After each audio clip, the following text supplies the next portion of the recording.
Well, that was a kick in the nuts. The Vikings lose 21-20 on the road in Denver in prime time. All kinds of magic runs out. There is a lot that is deeply frustrating about this game, and we will get to it on the Locked On Vikings postcast.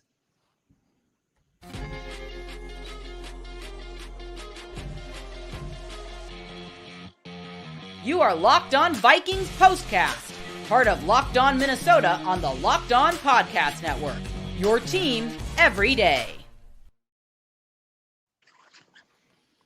What's up, everybody? Welcome to the Locked On Vikings postcast, the after-game show where Ron, Johnson, Sam Ekstrom, and I are here.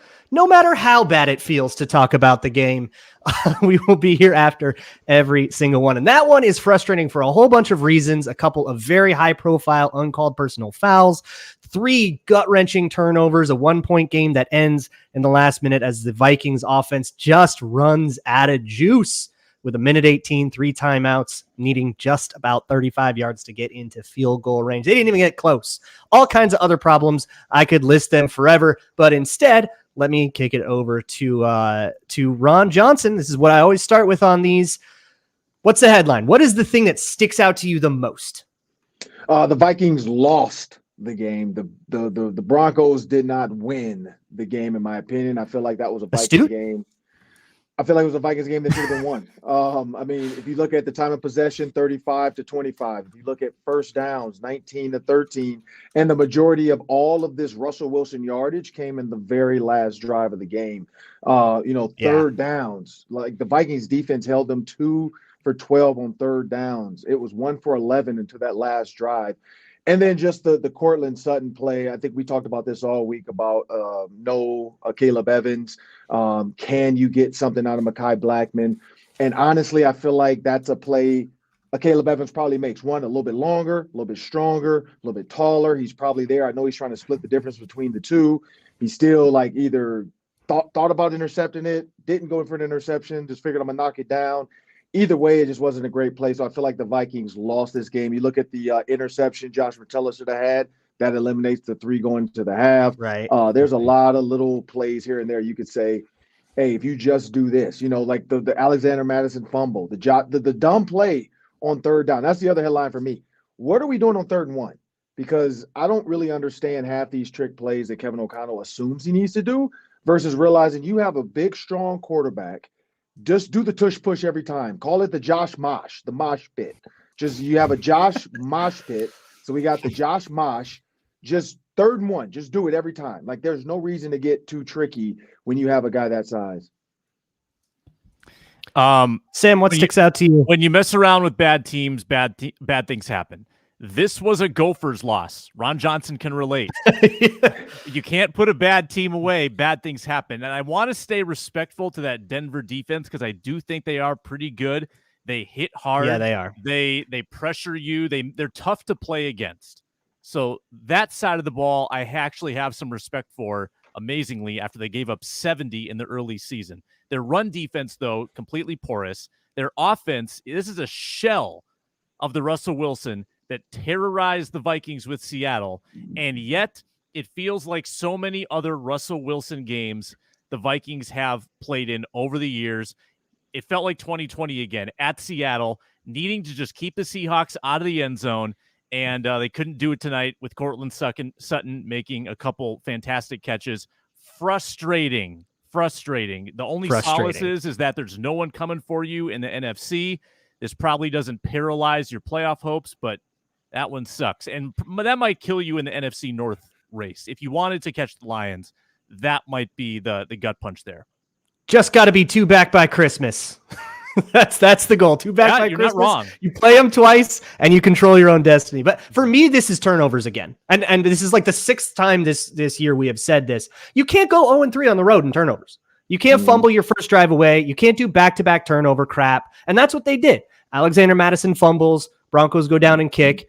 And then you throw a hideous interception based off of a Ty Chandler blown block. There is so much. I don't know about you guys, but for me, my mentions are on Twitter are a slot machine of Madison hate. And I feel like Ty Chandler made the same mistakes, honestly, that Madison did, but just looked a little faster doing it. So I don't know. The whole room had a good night until it wasn't a good night, until the turnovers happened. But they did run really well on that Broncos defense, which a lot of people do. But it feels like you're just sort of pushing around the landscaping on a house that falls apart when you commit 3 pretty bad turnovers. They've afflicted this team all season. First drive turnovers, especially. Was it the 5th game that they've turned it over on the first drive? It's horrifying. Times. Yeah. And to think that KOC needed that gimmick play in the script. Like, wouldn't you hold on to that Dobbs one? Yeah. Well, so I think that's a setup, to be honest, because that is, so Hawkinson gets under center, which they've done a couple times this year. Now he's tossing it to Dobbs. And I think that might become some weird throw, but like that feels like it's setting something else up. Like they're begging a team in the future of their schedule, maybe the Lions, to be like, hey, look at this. Don't you want to make sure you're prepared for when we toss it to Josh Dobbs? That's a run play. We promise. Fair. And they might be playing 4D chess with that, but they almost got their new savior of a starting quarterback. I say that kind of in air quotes a little bit, but they almost got him knocked out of the game. I mean, Kareem Jackson was headhunting and he barely missed, like concussing Josh Dobbs on that play. So the 3rd and short stuff, which Sunday Night Football talked up a lot, how good the Vikings were in short yardage. And then they really weren't tonight at all. Yeah. They overthought it. They made mistakes, but I do want to touch on what you mentioned there, that headhunting. I thought there were 3 egregious personal fouls in this one that were not called. And I usually wouldn't complain about that too much. I get it. Refs miss things. The refs are not going to call it perfect. You're going to go back and look on instant replay and say that should have been called. And that's part of it. It's an imperfect job with imperfect results. And we kind of just have to swallow that if we want to be football fans. But when it comes to player safety, I get a lot more ticked off. That was lowering the helmet into Dobbs. That should have been 15. There was a play from Alex Singleton on the drive that ended that I think like 2 plays later was the fake punt, which was pretty cool. With Alexander Madison, very much forward progress had stopped. Singleton comes flying in, lowers his head, leads with the crown of his helmet. No flag, right in front of a ref. No flag. I let him play, but to me, I was like deeply concerned about player safety in this one. And I think NFL officiating should have to answer for that publicly. Yeah, I agree with that.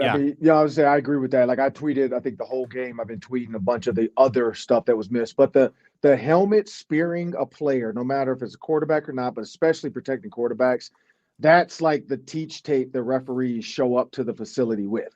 If you want to see what hitting the crown of a helmet is, that's what the crown of your helmet being used like a weapon. And somebody said, oh, he didn't hit him in the head, he hit him in the chest. It doesn't matter. You can't spear a player in the chest, the back, the neck, the head. You cannot spear them in the upper body. He almost left his feet too. I think if we go back, he probably lunged a little bit and left his feet and basically turned himself into a battering ram. But also, Luke, to your point, in the first quarter, the Vikings have now had 3 interceptions and 6 fumbles. They had 5 fumbles coming into this game, 8 turnovers. Just horrible. As giveaways, 8 turnovers in the first quarter. The only team that was worse was the Cleveland Browns, and I don't think Cleveland had any turnovers in the first quarter today because, I don't know. Maybe the Steelers just didn't make it happen. But honestly, I don't know. Maybe they did have one because I know there were some old Viking, Shannon Sullivan, I saw got an interception today, former Viking for the Steelers. Yeah. But when you just think about the number of turnovers in the first quarter, it's so hard to win football games with turnovers, period. But to start off every single game, it feels like almost with some type of like shot in the foot, and then they got to clean it up and try to come back. And that's just not a recipe for success long term.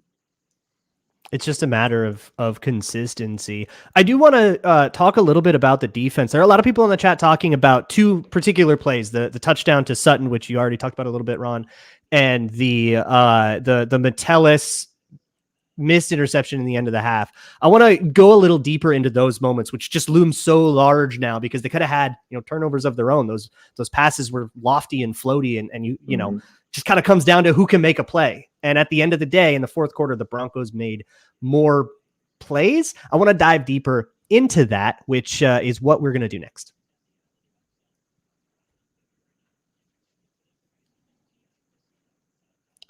Today's postcast is brought to you by LinkedIn Jobs. It's the best place to get yourself started on whatever hiring tasks that you have. And if you're not looking on LinkedIn, what are you doing? It's the biggest database of potential applicants available. They have millions and millions of people. I mean, who's not on LinkedIn, right? Just add the purple hashtag hiring frame to your company's page, and that'll spread the word that you're hiring, and you'll get a flood of a whole bunch of applicants from a huge pool. That might be overwhelming, though. There's a lot of applicants, so they also have screening tools to help you narrow it down, like questionnaires and whatnot, that can help you get somebody that is right for your company and your job. Look, this is not a one-size-fits-all. This is not a cookie-cutter situation, and LinkedIn understands that. That is why small businesses rate LinkedIn Jobs number one in delivering quality hires versus their leading competitors. LinkedIn Jobs helps you find the qualified candidates you want to talk to faster. Post your job for free at linkedin.com/lockedonnfl. That's linkedin.com/lockedonnfl to post your job for free. Terms and conditions apply. Moving right along here with the Locked On Vikings postcast, let's get into some of the defensive plays. And in addition to those sort of end zone jump ball situations the Vikings came up short in, here's what drives me insane. This gave that final touchdown drive gave me shades of 2021 in Ford Field against the winless Lions.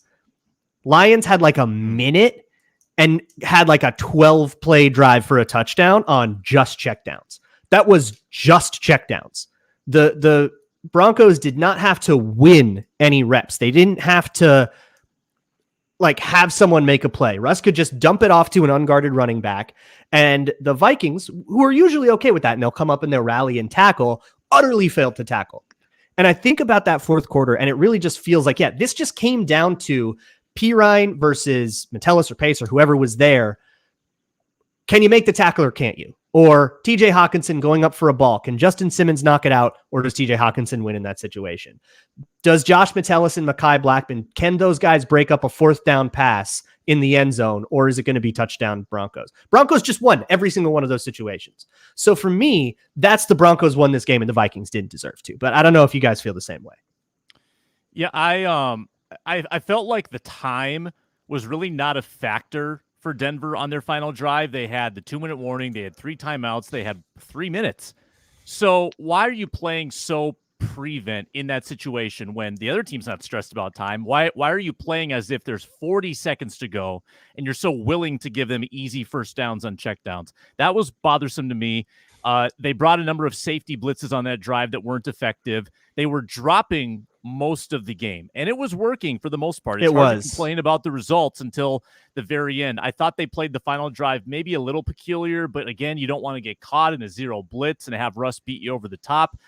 You mentioned they didn't make a play. They did have to make one play, fourth down, one-handed catch by Sutton where he gets interfered with. I mean, that's just a 10-play drive. You have to make one play. And all they had to do was make one play on a 10-play drive. To me, that's not setting up yourself up for success. Yeah, but I mean, Ron, I was having shades of last week too, where Byron Murphy Jr. was losing those contested balls in the end zone twice, and then it was Blackman in this game in the back of the end zone where that ball, the instant replay was so maddening. The spiral was bad. It was floaty. It was just waiting for a hunter to pop out of the blind and shoot it like a dead duck, and Blackman can't get his hand on it. Yeah, and even at the Jerry Jeudy drop, Jerry Jeudy ran the slant when they went zero blitz.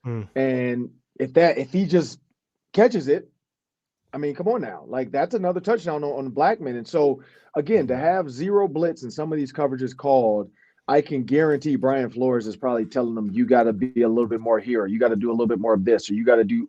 And it's almost like he's right there, and then he's not there. Like he's like a half a step, or there's just something fundamentally off, or maybe it's just the size. Like we forget he is only got 5'10", and so that's the difference in like being so used to Caleb Evans at 6'2", 6'3" with long arms. Like if he's beat, he's still there because his arm length. Like Mekhi or Caleb Evans, I guarantee that's probably just a knockdown slant on the Jerry Jeudy slant, and that's probably a pass breakup to end the game. And the Minnesota Vikings are walking away with a win. But it is what it is. Like, it happened. But I agree too, Luke. Like, it just felt like some of the coverages down the stretch, like I don't know if Brian Flores understood what was going on, because Russell Wilson hadn't done anything all day to feel like he's going to threaten you down the field. I would just play underneath coverage, stick to my normal coverages. If he wants to take a shot, take a shot. But we got 3 safeties back there. I'm going to keep my normal guys underneath. And for some reason, they were giving up the check down like he was having to, make 40-yard passes. Yeah, like it felt to me that the Broncos did not come prepared for drop 8. Felt like they came really prepared for the blitz, but every time the Vikings backed off, it would be a check down, tackle for loss. Russell would throw a sack, or would not throw and take a sack, or have to throw it away. Like those 3-man rushes, and those 3-man rushes were getting home because Danielle Hunter played out of his mind, like he always does. So it felt like that drop 8 was working all day. I don't even necessarily begrudge them doing that, but then it turned into drop like 7, right? Just 4-man rush, regular stuff, and changing that up. I don't know, something you may ruminate on in bed that night if you're Brian Flores. But what about that Matelis? I don't know if you call it a dropped interception or if it was a difficult catch. Was it a drop? I didn't get a good look at it. It's a drop.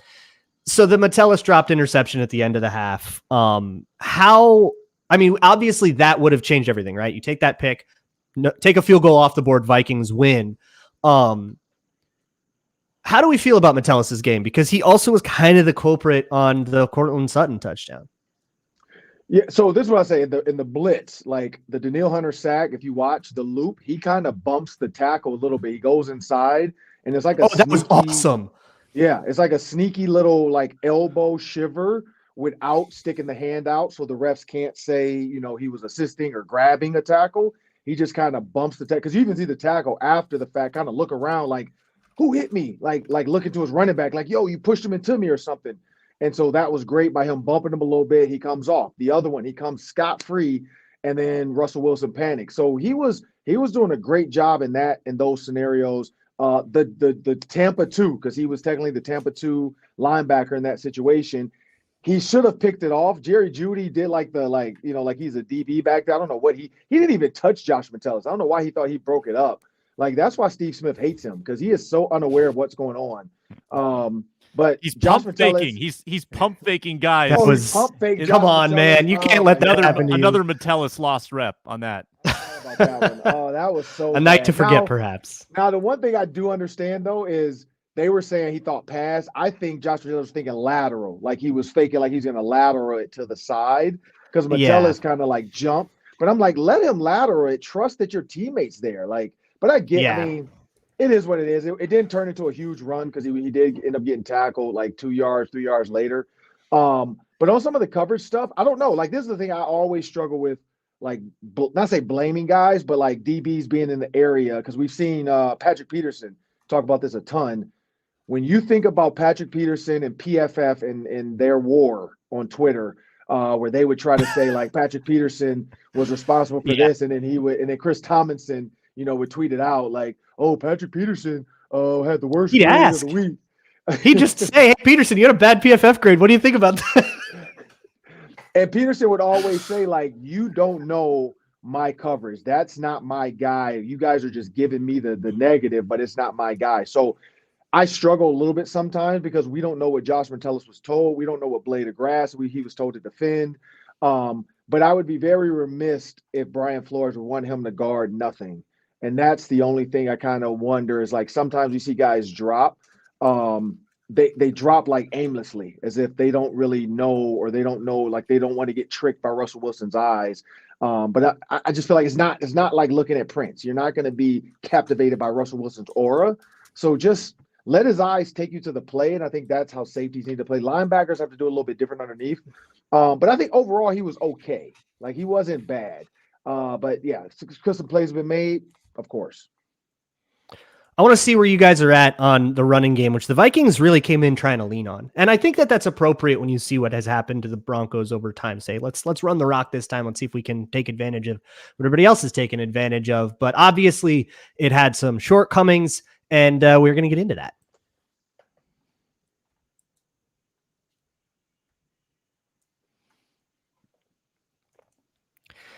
Today's episode is brought to you by DoorDash, which is an unbelievably clutch thing for me, especially when the Vikings are playing around dinner time.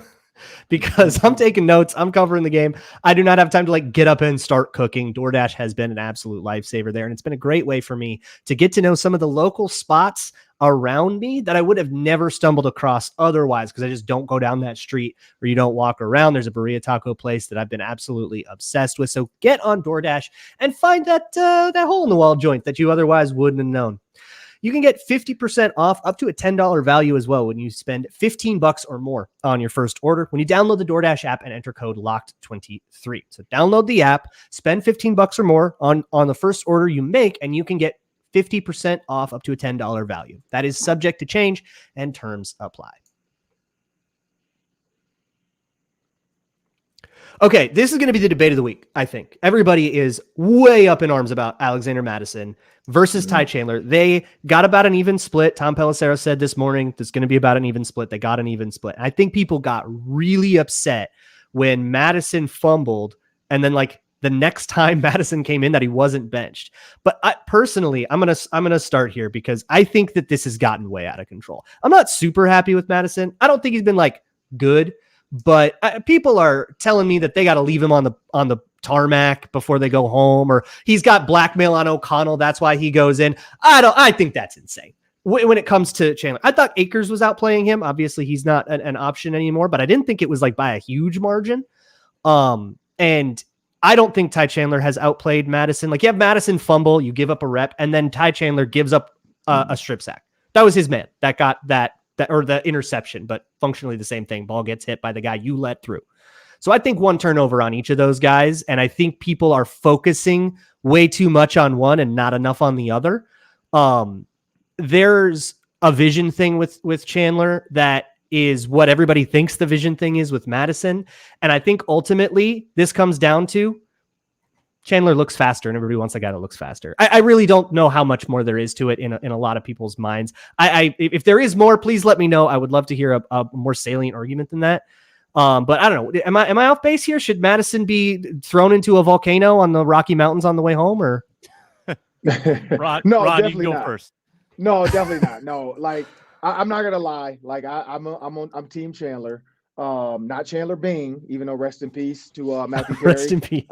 Too soon. But I am Team Ty Chandler. Like, and the only reason is what you said, Luke. It's only the explosion. That's it. Like, I think Mattison is really good in the pass game. I think he's good in the blocking scheme stuff. I think he's very solid in the run game. He has some very strong second effort runs today.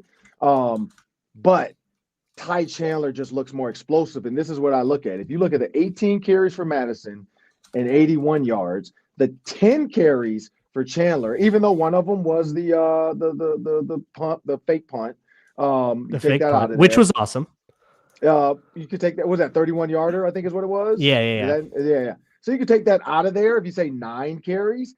But they're about even there. But again, that's double the carries. Yes, they were on the field for the same amount of time, but double the carries. I would love to see Ty Chandler, and I said this like the last 2 weeks, 20 carries. Just see what he can do with 20 carries, because I feel like he's a guy that as the game goes on gets a little bit more comfortable in the game, and that's the thing, that he hasn't been able to get comfortable yet. We wanted Akers to get comfortable, then he gets hurt.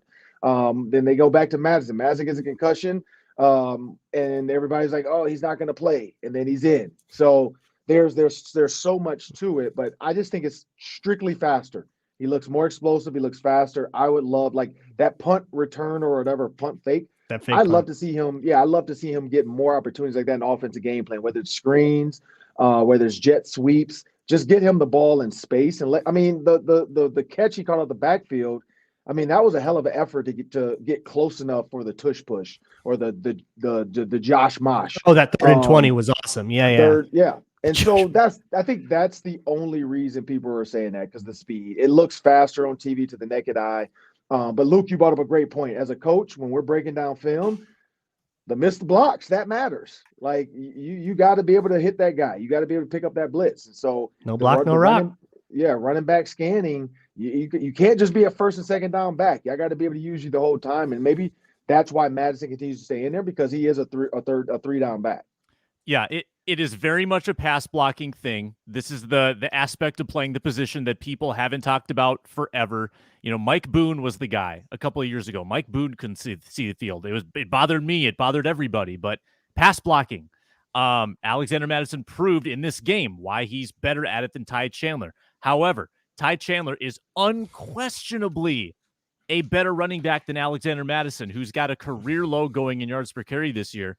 I don't think the pass blocking for Chandler, to my eye, in the preseason and regular season games, I don't think that's been a massive problem. I also don't think Alexander Madison's fumbling since week 2 has been a massive problem either.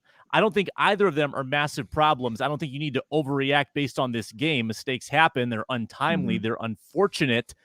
These are very glaring, but I think ultimately going forward, you got to see a lot of Ty Chandler on first and second down. If he can't pass block, then don't have him pass block on third down. Have Alexander Mattison do it. But I like Chandler getting a lot more touches. I just think he's got a patience, but he's also got an explosion. Like he's finding his holes, he's hiding behind blockers, and then hitting his openings very decisively. So I like Chandler a lot, but I'm also not completely out on Madison just because of the fumble. I thought both running backs ran well outside of the turnovers, which I tweeted that, and a lot of people said, yeah, but that ruins his whole game. And that's fair. If you just want to say he fumbled, can't have a bad game where you fumble, I'm sympathetic to that. I'll give you this. Between Madison and Chandler, 154 yards rushing, 81 for Madison, 73 for Chandler. If you want to do what Ron said and take the 31 for Chandler out, that would be 10 carries for 42 yards, 4.2 on average. Madison was 4.5 on average. I think they had pretty similar days. And hey, look, eye in the sky will tell all. And with running back, I think it's a pretty big offensive need. I think they really need a running back in the offseason, but it's not the offseason. You have the guys you have in the building right now, and you've got to make do with what you have. And I still think that in terms of all around consistency, Madison should get half the carries and Chandler should get half the carries. I think that's where I'm at. I think it's about even. Ron, any closing thoughts, anything we didn't get to that you want to talk about before you got to get out of here? Oh yeah, I mean, the only thing I'd say is third down calls for KLC going forward. Third and ones for me, that's the most glaring. Other than that, it's just I saw a bunch of it in the chat. Getting up Caleb Evans back, I think we forgot. Yeah, it was and huge. We missed how good he really is. So, I think that's really it. Other than that, I'm not going to overreact. I'll save that for Tuesday, Thursday next week on Locked On Sports, because I don't want to be the sad guy at night just going off. So I'll talk to you guys next week. Yeah, appreciate it, Ron. Ron's going to go do radio. I think we got to give a Dobbs grade, though. I mean, we haven't talked a lot of Dobbs. I think we got to evaluate. Let's do that real quick. His game. Yeah, we got a few minutes here. How about I frame this for you, Sam? So I think the Josh Dobbs thing right now is a week-to-week proposition. As well as he played against New Orleans, however you think he played this time, I think every single time you're going back and saying, is it Jaren Hall time? Is it Nick Mullins time? Or are we still going with this hot hand? Because I think the only reason he has the job is because he is the quote-unquote hot hand. So if his hand cools, which I guess is debatable. So I guess the question is, how long is his leash next week based on this game? Did it get shorter? Would that be an overreaction? How do you think that they should approach that? Yeah, so I find it funny a little bit that the overreaction on Madison in response to a fumble is what it is. And then Dobbs, who fumbled 3 times against Atlanta and then 3 times in this game, lost 1. I haven't seen as nearly as much of that. I've seen a lot of, I don't know if people think it's his fault. Because he had like botched snaps. I guess that is your fault. Yeah, you got to get the snap. Yeah. Dobbs is like the 4th biggest culprit, if that, in tonight. He did not handle the pressure late very well. And that's part of the thing, is that he's not going to be able to do the Houdini acts every single time like he did early in this game, like he did against the Saints and the Falcons. That is, it's one of those kind of unsustainable things, kind of like the fumbles. Like the fumbles probably won't last that much either. So you think about how was he kind of down by down as a passer. I did think he was fairly decisive. He put some balls, on TJ Hawkinson that he didn't catch. He also made some ill-advised throws. I mean, there were probably 5 or so throws that I don't think he should have made. And he got away with all, most of them. And then the one time he gets hit as he throws, it gets picked off. I thought this was about a C for Dobbs. I mean, I thought there were some times where he actually should have run and didn't. Certainly didn't work the ball downfield in a very meaningful way. You give him credit, though, for producing the 2 touchdowns that he did with his legs and his arms. Like, those are Superman plays. That's the mystique of Dobbs, but it dried up in the second half. I think it's a C grade for Dobbs, and I think he definitely starts against Chicago and finishes against Chicago, to be honest with you. I think it would have to be a serious clunker and certainly a loss at home against the Bears for them to reconsider. I think I'm there, too. I don't think you're in a world where you get a quick hook if he throws a pick or anything like that. That would be a pretty harsh overreaction. Although I have seen people say that. I mean, I've seen all ranges of reactions to this game. People are upset. I get it. But yeah, I think if you go up against the Bears Monday Night Football and Dobbs just falls apart, turns it over 4 times, and you lose by 2 scores, and you go, all right, that was fun for a minute. Let's see what Nick Mullins has, right? Let's go back to Hall or whatever you want to do. But as we go, and I don't care what letter you want to put on that. I'll go with you on a C. I don't care. I'm seeing a lot of B+, B-, C+ in the C+. comments. Yeah, sure. Something like that.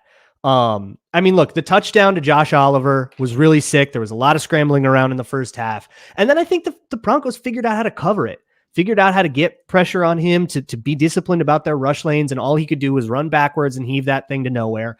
And that's going to start getting you eventually. As we go forward here, Bears are next, then the bye, then the Raiders.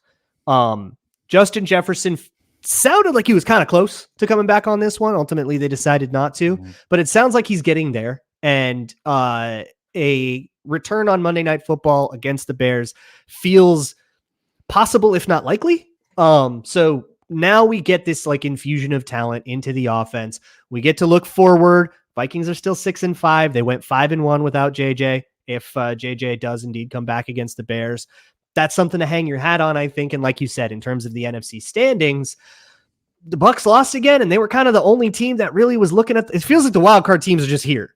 As long as the Vikings don't totally fall apart and just like lose out, it feels like they're like 2 or 3 wins away from locking in a playoff spot and being able to go on the road and take your chances with somebody. So patience is in order, if you ask me. Bengals game just became a whole lot more manageable. The Jake Browning revenge game, yeah. I mean, yeah, there's still, you got 3 opponents that you should beat before the Lions game. And if you're 9-5 at that point, you feel really good. So don't bail after this one. Tough place to play, tough defense to play against. It is still inexcusable in many ways. Football's a week-to-week league. I mean, you're gonna play badly. You're not gonna play your best, and you can play great on Monday against the Bears, and you can, suddenly get all the momentum back. I don't know about you, Sam. I feel like I've catharted a bit. I feel like I've gotten it out. It's out there. You can do it again on the Minnesota football party Monday morning on Locked On Sports Minnesota. And I intend to with Arif Hassan and Luke Inman, who knows what he did, so he couldn't be here today. That is going to do it for this episode of the Locked On Vikings Postcast. You can, of course, find us live on the Locked On Minnesota Sports YouTube channel after every single game. We will be there breaking it down. See you all for the week of Locked On Vikings, the week of Locked On Minnesota Sports. Everybody get some sleep. It's all going to be all right. See you guys next time.